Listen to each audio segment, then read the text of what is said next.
quite clearly the first thing that we had to do, which everybody has, is internally, which is on staff and employees. And suffice to say that, we still have as much as 80 or 90% of our staff working from home. Depends on the market. It's very high in India. In Singapore, it's still about 70% working from home.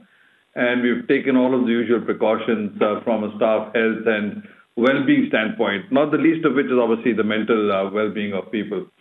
But on the other side, from a business standpoint, we focused on trying to make sure that we can provide digital access and digital transaction capability to our customers across the board. As you know, we've already been doing this for several years, but the last few weeks has given us the opportunity to close what I call last mile gaps. That's obviously allowed us to hold our volumes up, in fact, increase our market shares in several instances. Finally, from a credit standpoint, we've been prudential. It's hard to forecast what's coming down the pike. I do think that the big challenges on the credit portfolio will be next year, not this year.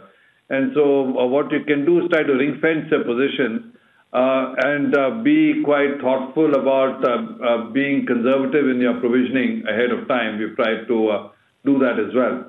Separately, we've, again, a lot of other banks, focused on seeing how we can continue to play a useful role for our customers and for customer segments. Partly of our own bat, we've got moratoriums on several loan categories, for example, but partly on the back of government programs as well, the government support schemes, etc. We're participating quite actively in those. So it's, I guess, a broad sweep of responses to your question. I'm happy to dive down deeper into any particular element of that if you want to talk about it.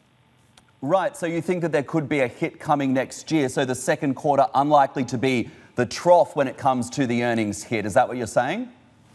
Well, I think nobody knows how deep or wide the size of this hit can be. First of all, nobody knows where the pandemic itself is going.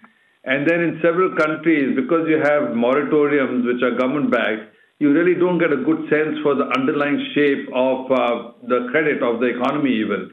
So I think once the moratoriums run off, which depending on the market happens in the fourth quarter, early next year, that's when you start really beginning to appreciate the size of the damage, if you will.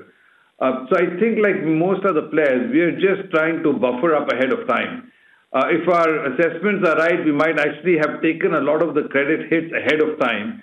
But in terms of the customer impact and the NPLs, etc., you're probably likely to see more of them next year